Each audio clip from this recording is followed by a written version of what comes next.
very strange story, because if you look at the list of characters, excuse me, I'll have to assume that people are fairly familiar with the story, because it is quite, I wouldn't like to say unique, because there are other animal stories which we're going to draw from. But the way Grahame uses his characters is odd.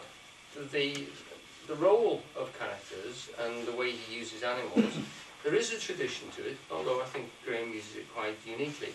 I've started this off with a quote about Aesop. This is from a story about Greek storytellers. And of course Aesop was a classical writer, so he would have been well represented in the Latin sort of schools of his day, and right the way through. We know that Grahame was a Latin scholar, so we can lead off with this one. Would anyone like to read this quote at the top, or go on? Zohar. It was said of Aesop, is that the one you want? Yes, indeed. It was said of Aesop that he made use of humble incidents to teach great truths, and by announcing a story which everyone knows not to be true, told the truth by the very fact that everyone knew he was not relating real events. Right. Wonderful contradiction in that. Yeah. By announcing a story which everyone knows not to be true, it can't be true because the animals are talking.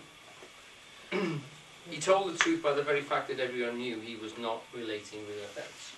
So what we've got is he's using a metaphor here. He's using a situation which we will recognize the truth of, although we also recognize that it cannot be true, it isn't real. So it's real in a different way, it's real in a metaphorical sense. And because of that, he can get away with a great deal of license. He can say things that can't and shouldn't be said.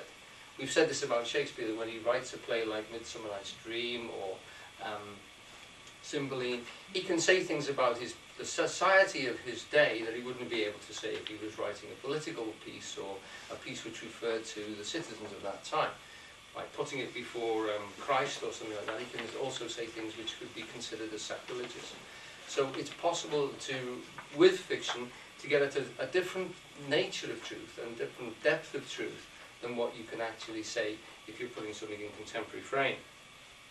Now, these are I'm going to draw from Ron's marvellous book, because lots of writers are quoted in this and they're passing comments about Wind in the Willows. And this is just a few details about the situation which quite surprised me.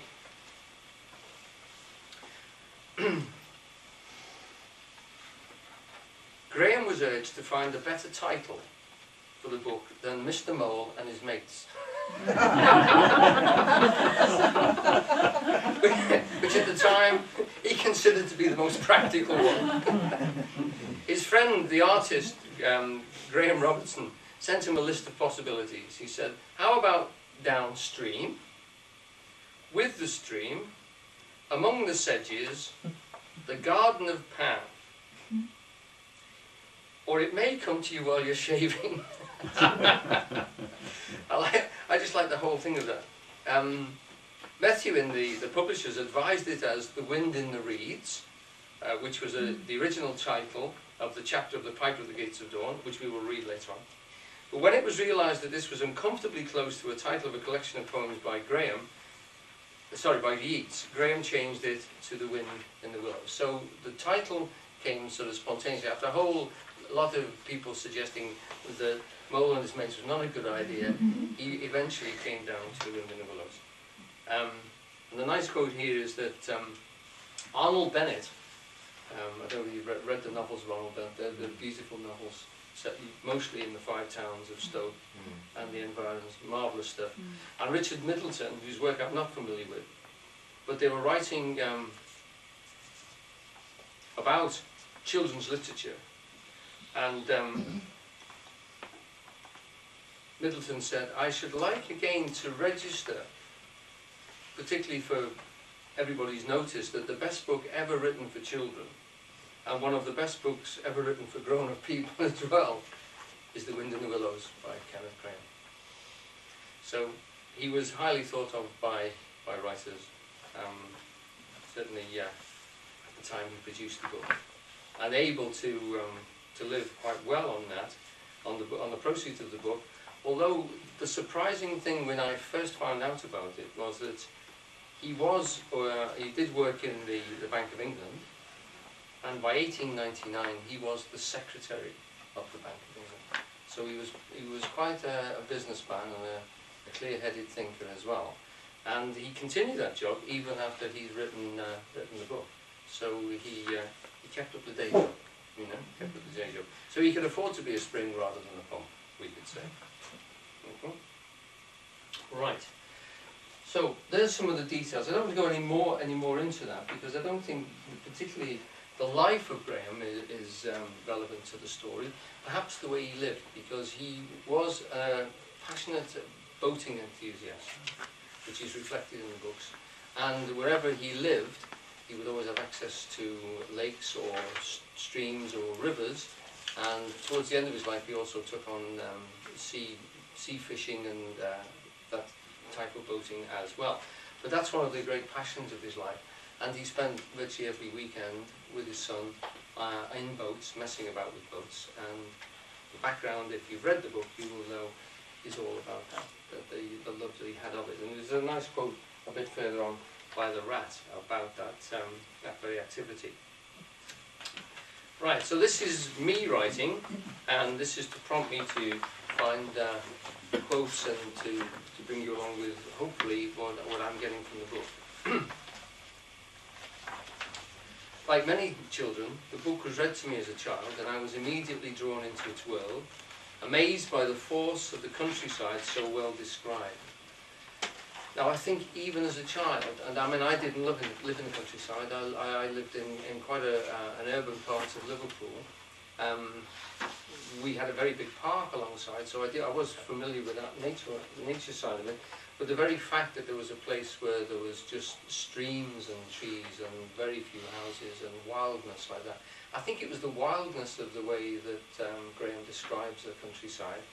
I don't mean that in any dramatic sense, but in the very English sense of, you know, we don't have any wild creatures out there, and the wildest villains in the things are stoats and foxes and rabbits and things. So it's not a wildness which is extremely dangerous or damaging, but there's an English wildness, there's an unkemptness, and there's the thing which I'm going to come back to, which in Taoism is known as the thicket untouched, or the actual forest as it is before man gets his hand on it, before it's even sculpted or used for the manufacture of anything, even, because a lot of the forests that we see as forests were actually managed and were tended and were used. But even pre that, you've got this incredible situation where you've got just the wildness at all, and it's quite disturbing to a human being. There's a concept in Zen as well as in Taoism that the wildness, the unkemptness of nature scares us because we can't see the structure behind it. We can't see how it works and how it fits together. It does work and it does fit together. And as a friend of mine, Brian Scarabit, pointed out to me once, it actually evolves as well. It evolves towards the great trees, the oaks and the beeches and the ashes. And it goes through all those different stages of the kekses and the sedges and the grasses and the bushes, and slowly it moves towards. And we know this because if we burn or lay waste the passage, the wildness of the forest returns. It takes a period of about 100 years, but it goes through its cycle. And in Britain, it takes about that long to start to produce the major mature trees that we recognise as being out there in the wilds. It also answers a very strange story, which as a boy of about 9 or 10, I used to work with my uncle on his allotment, and he was extremely left-wing, shall we say, and very atheistical.